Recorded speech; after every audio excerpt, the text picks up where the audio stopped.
नमस्कार, मैं हूं श्रुभि मिश्रा और आप सभी दर्शकों का अन्नदाता कार्यक्रम में बहुत बहुत स्वागत करती हूं। हमारे देश का किसान जन का पोषक है, वो श्रम का देवता है, अन्नदाता है और उसमें ही भारत की आत्मा निवास करती है। ऐसे ही किसानों की प्रगति के लिए हम खेती बाड़ी से जुड़ी बहुत सी नई लाभकारी जानकारियां हर रोज सुबह आपके लिए लेकर आते हैं। तो चलिए कार्यक्रम शुरू करने से पहले देखते हैं क्या है आज के अन्नदाता में खास। हरे चारे के लिए करें ज्वार की उन्नत तकनीक से बुआई।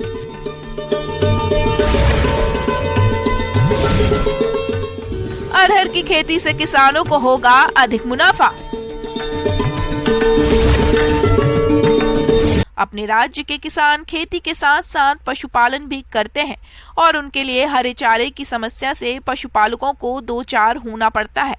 पशुओं को हरा चारा नहीं खिलाने से पशुओं का स्वास्थ्य और दूध उत्पादन गिर जाता है।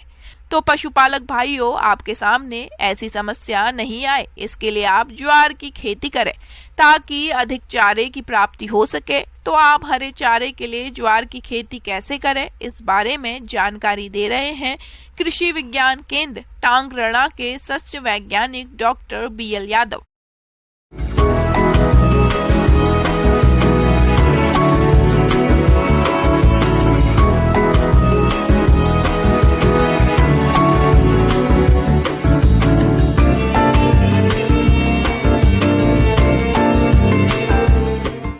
हमारे जो किसान भाई है वो खेती के साथ में पशुधन रखते हैं और पशुधन रखते हैं तो सूखे चारे के साथ साथ में हरे चारे की भी बहुत आवश्यकता होती है। और हमारे किसान भाइयों को जो वर्ष भर हरे चारे की जो उपलब्धता है वो सुनिश्चित करनी होती है कि वर्ष भर यदि हमारे पशुओं को हरे चारे का जो पूरा साइकिल मिलता रहे तो निश्चित रूप से दूध में भी बढ़ोतरी होती है और जो लागत है हमारे किसान भाइयों की पशुपालन में वो लागत भी दुधारू पशुओं के लिए कम आती है और साथ में पशु का स्वास्थ्य भी अच्छा रहता है, उसका जो है बॉडी वेट भी अच्छा रहता है और दूध उत्पादन में जो फैट % है ठीक रहते हैं और सारे पोषक तत्वों की पूर्ति होती है। इसी चीज को देखते हुए हमारे किसान भाई जैसे ज्वार की फसल को हरे चारे के रूप में लेते हैं, क्योंकि ज्वार एक ऐसी फसल है जिसमें क्रूड प्रोटीन फाइबर जो पशु के लिए आवश्यक पोषक तत्व होते हैं वो काफी अच्छी मात्रा में इसमें पाए जाते हैं। पशु बड़ा इसको चाव से खाता है और हरे चारे की जो फसल है इसका जो चारा है बहुत ही पौष्टिक और स्वादिष्ट होता है और इससे हेम साइलेज बहुत अच्छा बनता है। किसान भाइयों, ज्वार की खेती के लिए शुरुआत में खेत की एक गहरी जुताई करें।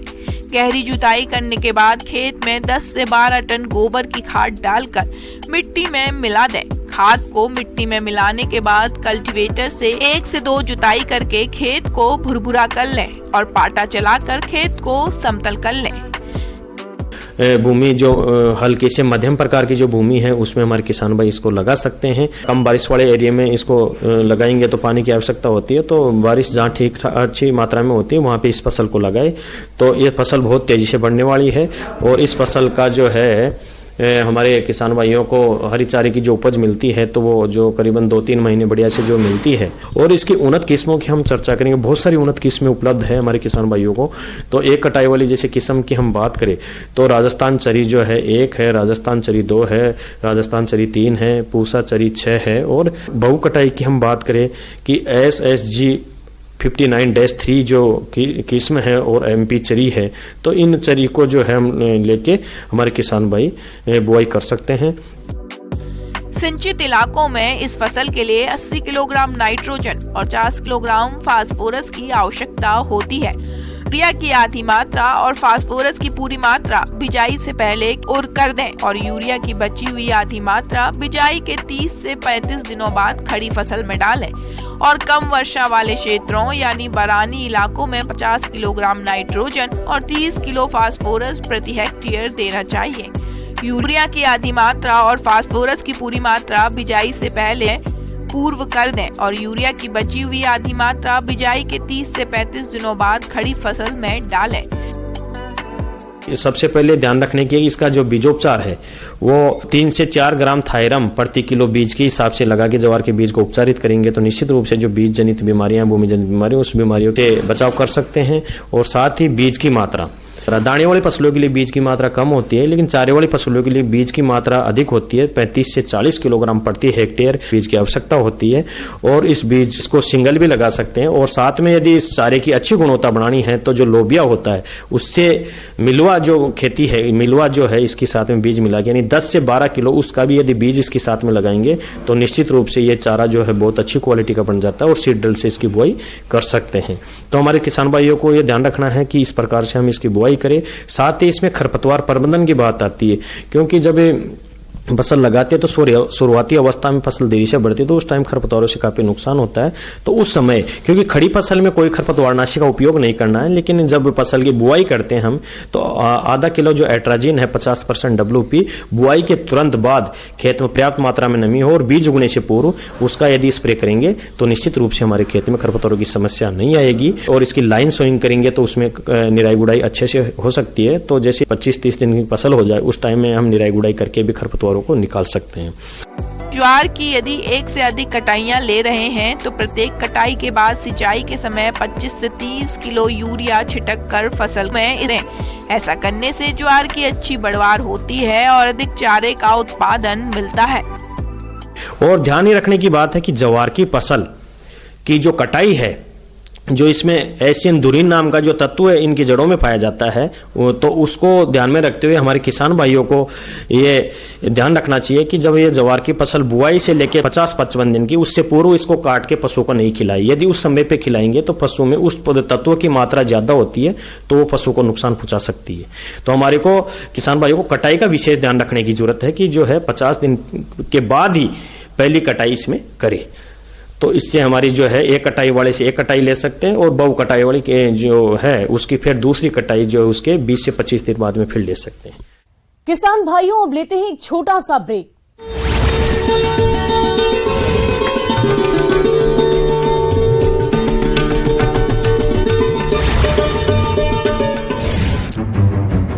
शरीर स्वस्थ रहता है तो वही दूसरे पेट्रोल नहीं जलता, जिससे पर्यावरण प्रदूषण नहीं होता है।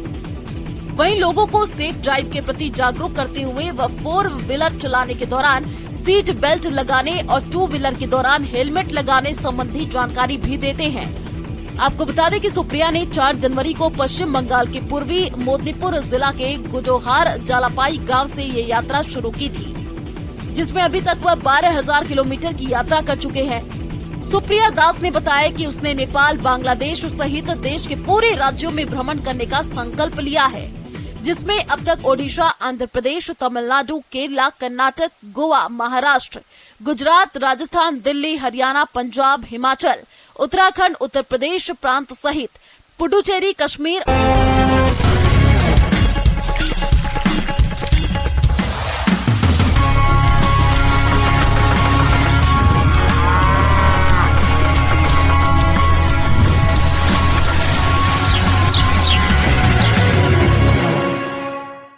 और ब्रेक के बाद आप सभी दर्शकों का अन्नदाता में एक बार फिर से स्वागत है।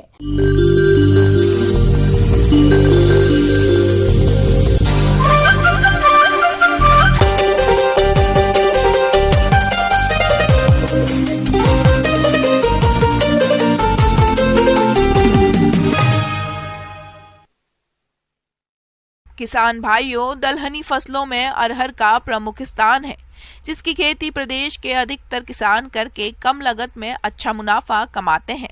इसी बात को ध्यान में रखते हुए कल के अन्नदाता कार्यक्रम में हमने आपको अरहर की बुआई के बारे में जानकारी दी थी। तो आज हम लाए हैं कुछ महत्वपूर्ण जानकारियां, तो देखिए और लाभ उठाएं।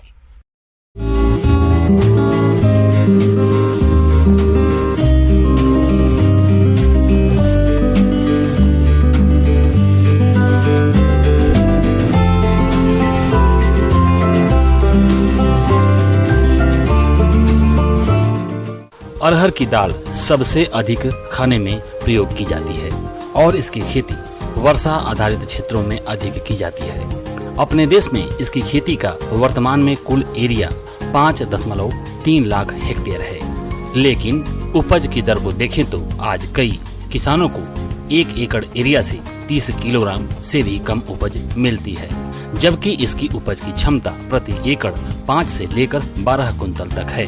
और इस उपज को लेकर ही किसान अधिक मुनाफा कमा सकता है।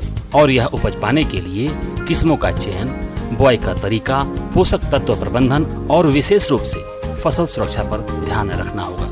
यह फसल रोग कीटों से अधिक प्रभावित होती है। इसमें कई रोग लगते हैं और आप जानते हैं अरहर में जब रोग लग जाते हैं तब खड़ी फसल में इनका कंट्रोल करना बहुत ही मुश्किल होता है। एक कहावत है कि समस्या आने से पहले ही बचाव करना बेहतर होता है। अरहर में लगने वाले रोगों में ओकठा, झुलसा और बांझपन मुख्य है। इनसे बचाव के उपायों में फसल चक्र अपनाना महत्वपूर्ण होता है। इसलिए आप उस खेत में अरहर की बुआई बिल्कुल नहीं करें जहां पहले अरहर लगाई गई हो और उसमें उगठा, झुलसा बीमारी लगी हो। ऐसे खेतों में 3 से 4 वर्षों का अंतर देकर ही अरहर की बुआई करें। कई किस्मों का विकास हुआ है जिनमें उगठा आने की संभावना बहुत कम रहती है। ऐसी किस्मों को लगाएं। उगठा और झुलसा आने के मुख्य कारणों में खेत में जल जमाव है, इसलिए जल निकास की उत्तम व्यवस्था रखें। अरहर के साथ अंतवर्ती फसल ज्वार लेने से भी बीमारियों से बचाव में मदद मिलती है। ज्वार के अलावा मक्का, सोयाबीन या मूंगफली की भी फसल ले सकते हैं। बीमारियों से बचाव में मिट्टी और बीज उपचार का भी बड़ा योगदान होता है, इसलिए बीज और मिट्टी को फफूंदनाशकों से उपचारित करके ही बुआई करें। बीज और मिट्टी को उपचारित करने के लिए कार्बेंडाजिम या ट्राइकोडर्मा दवा का प्रयोग करें। मिट्टी उपचार के लिए ट्राइकोडर्मा बेहतर रहता है। अरहर फसल की अगली बीमारी है बांझपन। इसमें पौधे पीलापन लिए हुए झाड़ीनुमा हो जाते हैं, पत्तियों का आकार छोटा रह जाता है, शाखाएं अधिक बढ़ने लगती हैं और फूल और फलियां नहीं लगती हैं। इस बीमारी को फैलाने का काम एक माइट करता है। इस रोग की अधिकता के कारण 75% तक उत्पादन में कमी देखी गई है। यह रोग फसल में न आए इसके लिए खेत की सफाई रखें। कई ऐसी किस्मों का विकास हुआ है जिसमें बांझपन की समस्या नहीं आती है। कीट भी इस फसल के बहुत बड़े शत्रु हैं। इन कीटों में फली बेधक, फली मक्खी, पत्ती लपेटक और सेमी लूपर जैसे और कई कीट हैं। इनमें से फली बेधक और फली मक्खी सबसे अधिक नुकसान करते हैं।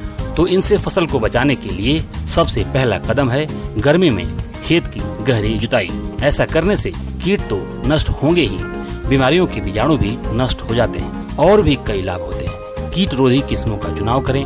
देर से बुआई करने पर भी कीटों का प्रकोप अधिक होता है। फसल बहुत घना होने पर भी कीटों का प्रकोप बढ़ता है, इसलिए उचित दूरी पर ही बुआई करें। फसल में खरपतवार नहीं बढ़ने दें। रासायनिक उर्वरकों का प्रयोग संतुलित मात्रा में करना चाहिए। कीटों को कंट्रोल करने के अन्य तरीकों में आप ट्रैप का भी प्रयोग कर सकते हैं। फली बेधक के वयस्क नर को आकर्षित करने के लिए फेरोमोन ट्रैप का प्रयोग किया जाता है, जिसमें वयस्क नर फंसकर नष्ट हो जाते हैं और इनकी संख्या नहीं बढ़ पाती है। और इस ट्रैप का प्रयोग फूल आते समय करना होता है। अगर फसल में पक्षियों के बैठने की जगह बना दी जाए तो भी पक्षियों द्वारा कीटों का शिकार कर लिया जाता है। ये पक्षी सभी तरह के उड़ने वाले कीटों को खाते हैं। अगर किसी किसान ने कीट और रोगों से बचाव के उपायों को सही ढंग से नहीं अपनाया है और खड़ी फसल पर कीट बीमारियों का प्रकोप हो जाता है या मौसम में उतार चढ़ाव से कीट रोगों की समस्या आ जाती है, उकठा की अगर बात करें तो खड़ी फसल में इसका नियंत्रण नहीं किया जा सकता है। लेकिन अगर अंगमारी यानी स्टेम ब्लाइट बीमारी लगी है तो शुरुआती लक्षण दिखाई देते ही ऐसे पौधों को निकालकर जला दें या मिट्टी में गाड़ दें। उसके बाद मेटालेक्सिल और मैंकोजेब का मिश्रण जो बाजार में कई नामों से उपलब्ध हैं, इस दवा को 300 से 400 ग्राम 200 से 250 लीटर पानी में घोलकर प्रति एकड़ की दर से छिड़काव करें। 15 दिन के बाद दोबारा छिड़काव भी जरूर करें। दवा के साथ चिपकने वाले पदार्थ जैसे साबुन, शैम्पू या गुड़ जरूर मिलाएं। अगली बीमारी है बांझपन। तो जैसा कि यह बीमारी माइट से फैलती है, जिसे खुली आंखों से आप नहीं देख सकते हैं। अगर इसे आप कंट्रोल कर लेंगे तो बांझपन बीमारी फसल में आएगी ही नहीं। जब आपकी फसल 40 दिन के आसपास की हो तब माइट के नियंत्रण के लिए कई दवाएं आती हैं, जिसमें से घुलनशील गंधक का स्प्रे किया जा सकता है। इसका स्प्रे करते समय यह ध्यान रखें कि मौसम ठंडा हो। मौसम गर्म है तो उस दशा में आप प्रोपरगाइट या डाइफेंथ्यूरान का स्प्रे करें। 15 से 20 दिन बाद दोबारा स्प्रे करें। लेकिन अगर आपने किसी दवा का प्रयोग शुरू में नहीं किया है तो शुरुआती लक्षण दिखाई देते ही ऐसे पौधों को खेत से बाहर निकालकर नष्ट कर दें। फिर इन्हीं कीटनाशकों का छिड़काव करें, जिससे यह माइट इस बीमारी को फैलाए नहीं और फसल स्वस्थ बनी रहे। आगे और भी है खेती बाड़ी से जुड़ी बहुत सी रोचक जानकारियां। कहीं नहीं जाइएगा, रुकेंगे एक छोटे से ब्रेक के लिए।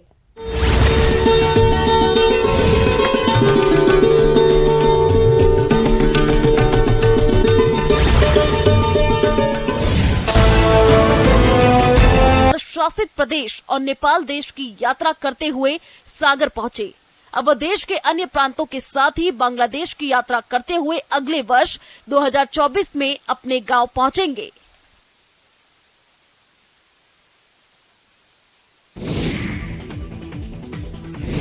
वृक्षारोपण तो बहुत से लोग करते हैं। एक छोटा सा पौधा लेते हैं, मिट्टी खोदते हैं और एक सेल्फी के साथ उस वृक्षारोपण की कहानी वहीं पर खत्म हो जाती है।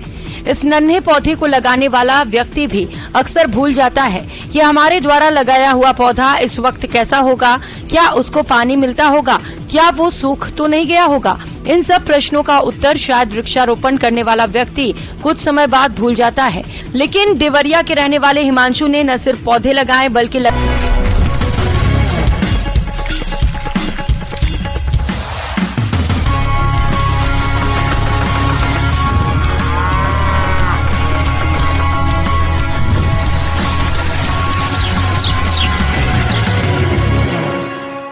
ब्रेक के बाद एक बार फिर से आप सभी दर्शकों का अन्नदाता कार्यक्रम में स्वागत है।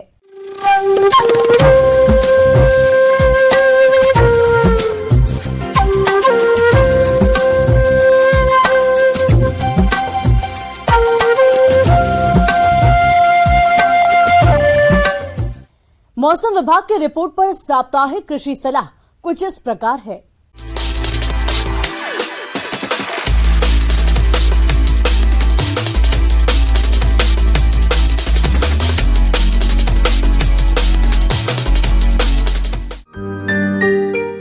राजस्थान कृषि अनुसंधान संस्थान श्री कर्ण नरेंद्र कृषि विश्वविद्यालय जोबनेर, दुर्गापुर, जयपुर और भारत मौसम विभाग द्वारा जारी मौसम पूर्वानुमान रिपोर्ट के आधार पर जिला जयपुर और इसके आसपास के जिलों के किसान भाइयों को सलाह दी जाती है कि आज और कल बादल छाए रहने की संभावना है और बारिश होने का भी अनुमान है।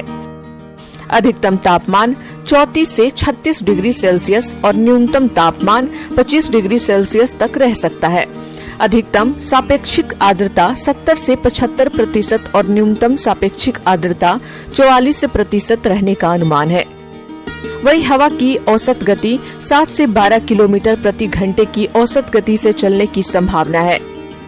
ऐसे में इन क्षेत्रों के किसान भाइयों को सलाह दी जाती है कि फसलों की सिंचाई एवं फसलों पर किसी भी प्रकार के रसायन का छिड़काव कुछ समय के लिए स्थगित करें। फसल की बुआई मौसम साफ होने पर करें। बेर, आम, नींबू, अनार और आंवला आदि पौधे के बाग लगाने का उपयुक्त समय है। किसानों को सलाह दी जाती है कि वे जल संचयन टैंक या जल संचयन की किसी भी विधि में भविष्य के लिए वर्षा जल की एक एक बूंद को संरक्षित करें। तिल की 8T 46, 8T 125, 8T 346 एवं 8T 351 उन्नत किस्में हैं। तिल की शाखा वाली किस्मों के लिए 2 किलोग्राम तथा शाखा रहित किस्मों के लिए 4 से 5 किलोग्राम बीज दर प्रति हेक्टेयर रखें। बीज को बुआई से पूर्व 3 ग्राम थाइरम या कैप्टान फफूंदनाशी से उपचारित करके बुआई करें। गवार फसल की बुआई का उपयुक्त समय है।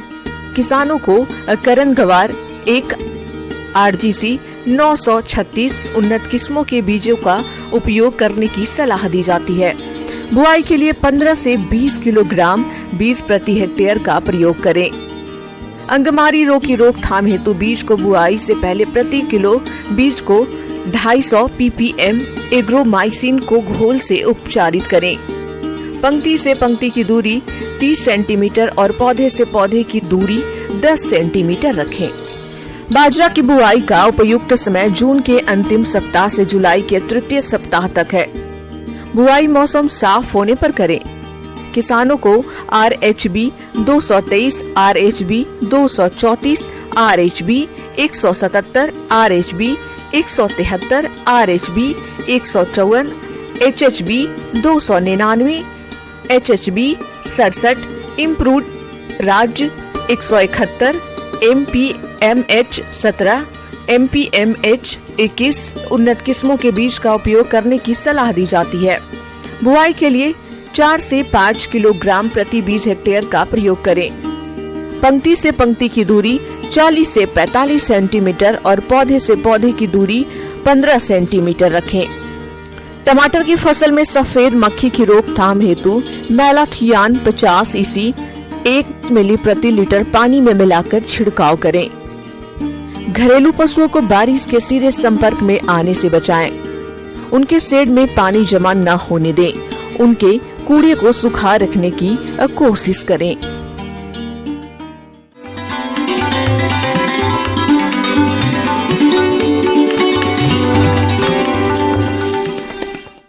आइए जानते हैं अन्नदाता निःशुल्क फोन के माध्यम से पूछे गए समस्याओं का समाधान।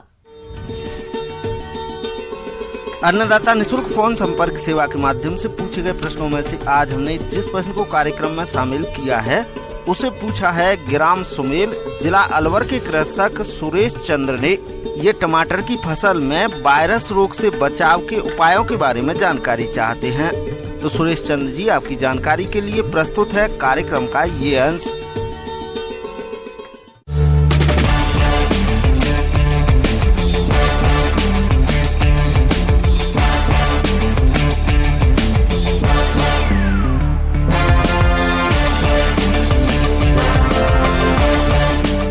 हमारे इधर जनरली हम लोग टमाटर लगाते हैं और टमाटर जो है बहुत ही इम्पोर्टेंट हमारे सब्जी में सबसे इम्पोर्टेंट है। हम लोग यूज़ करते हैं टमाटर उगाने में हमारे इधर बहुत सारे कीड़े और डिजीज़ का बहुत ज़्यादा समस्या है।